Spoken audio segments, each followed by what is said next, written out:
السلام علیکم ورحمۃ اللہ وبرکاتہ۔ سبھی حضرات قریب آ کر بیٹھ گئے اور آقا کریم صلی اللہ علیہ وسلم کی بارگاہ میں درود پاک کے نذرانے عقیدت پیش کریں، پڑھیں بآواز بلند اللہم صلی علی سیدنا مولانا محمد وسلم صلی علیہ صلاۃ و سلام علیہ یا رسول اللہ صلی اللہ علیہ وسلم۔ حضرات محترم، نماز کی شرطوں کے حوالے سے گفتگو چل رہی تھی اور نماز کی پہلی شرط طہارت کے تعلق سے گفتگو ہو چکی تھی۔ نماز کی جو دوسری شرط ہے وہ ہے ستر عورت۔ پہلے ہم ستر عورت کے معنی عرض کرتے ہیں۔ ستر کا معنی ہوتا ہے، کوئی ستر بھی پڑھتے ہیں اس کا معنی ہوتا ہے چھپانا، یعنی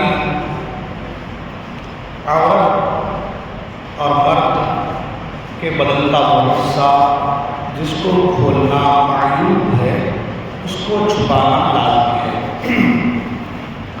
لہذا ستر عورت کے معنی یہ ہوئے کہ مرد اور عورت کے بدن کا وہ حصہ جس پر پردہ واجب ہے اور اس کا دکھانا باعث شرم ہے۔ عورت یعنی چھپانے کی چیز اس لیے کہتے ہیں کہ وہ واقعی چھپانے کی چیز ہے، یعنی عورت ہے۔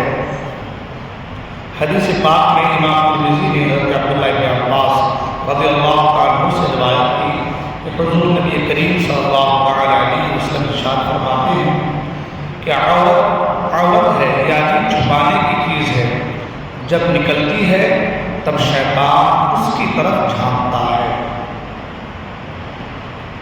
اس سے پتہ یہ چلا کہ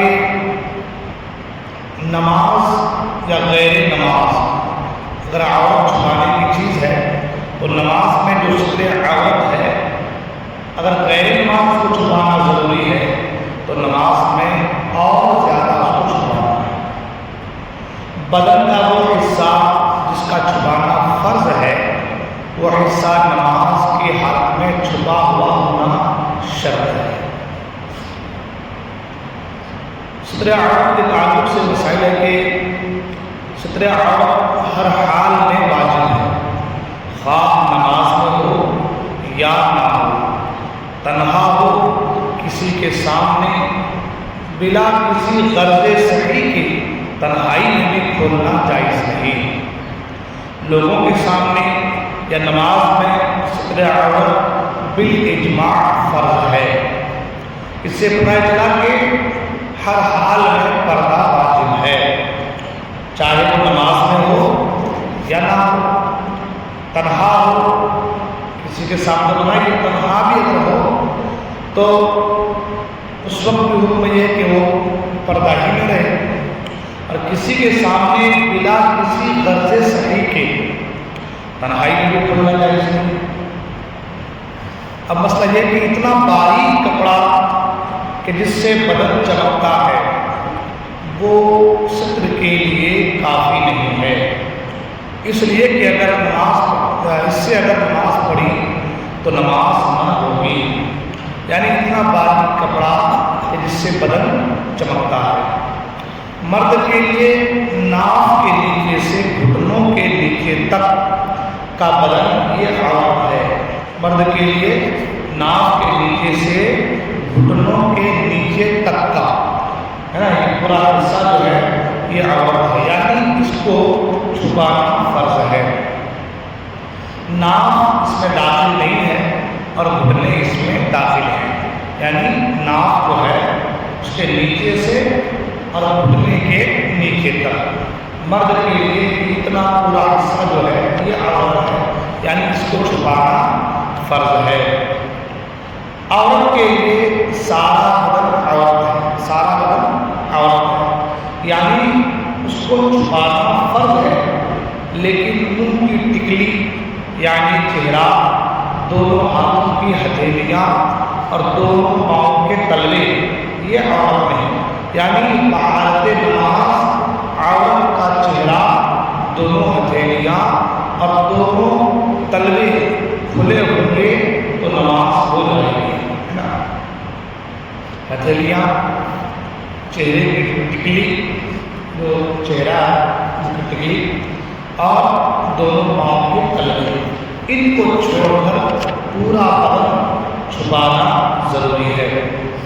مرد کے جسم کا وہ حصہ جو شرعاً عورت ہے، اس حصے بدن کو 8 حصوں میں تقسیم کیا گیا ہے، اور ہر حصہ الگ الگ پارٹس یعنی عضو میں شمار کیا جائے گا، اور ان میں سے کسی ایک عضو کی چوتھائی جتنا حصہ کھل گیا تو نماز فاسد ہو جائے گی۔ اس مسئلے کو یہاں پر سمجھانے کا مطلب یہ ہے، مطلب ایک بات ذہن میں آتی ہے کہ ناف کے نیچے سے لے کر کے گھٹنے کے نیچے تک اتنا حصہ چھپانا فرض ہے، تو اب پھر اس میں اتنا سارا کچھ ڈیٹیلس ڈالنے کی ضرورت کیا ہے نا، کہ دونوں پردے کا ذکر اس میں ہے نا، پاخانہ کی جگہ کا اس میں ذکر ہے، جو ہے گھٹنا، یہ ساری چیزیں، اس کو یہاں ڈیٹیلس میں ایک اس کا ذکر ہے پورا 8 حصوں میں تقسیم کیا گیا ہے، تو ڈیٹیل سے پورا اس کو پڑھوں گا نہیں،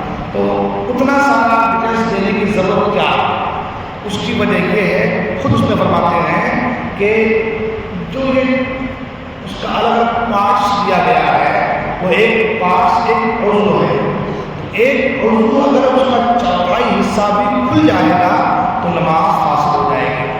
ایسا نہیں کہ بھائی ناف کے نیچے سے لے کے گھٹنے کے نیچے تک یہ پورا بدن جو ہے عورت ہے، تو ذرا سا گھٹنا کھل گیا یا ذرا جو پیچھے کا حصہ کھل گیا یا سامنے والا حصہ کھل گیا تو کوئی ٹینشن نہیں ہے، ایسا نہیں ہے۔ ہر ایک کا ایک عضو بنا دیا گیا، عضو بنا دیا گیا ہے، اور ایک عضو کا چوتھائی حصہ مثال کے طور پر ہوتے ہیں، وہ ایک عضو ہے، اس کا اگر چوتھائی حصہ کھل گیا تو نماز فاسد ہو جائے گی۔ اس کا تو پورا کھلنا ضروری ہے، اس سے پورے سے کپڑا ہٹنا ضروری نہیں ہے، اس کا چوتھائی حصہ اتنا ایک ہوتے ہیں، اس کا 4 کو 5 پر ہے، ایک پارٹس بھی اگر کھل گیا نماز میں تو نماز فاسد ہو جائے گی۔ تو نماز تو اس لیے اس کے پارٹس کو الگ الگ شمار کیا گیا ہے۔ اب وہ پارٹس جو 8 جو ہے حصوں میں تقسیم کیا گیا وہ کیسے ہیں، تو کہتے ہیں ذکر یعنی اعلی تناسل اپنے تمام اعضاء حشفہ غلفہ وغیرہ کے ساتھ مل کر ایک عضو ہے،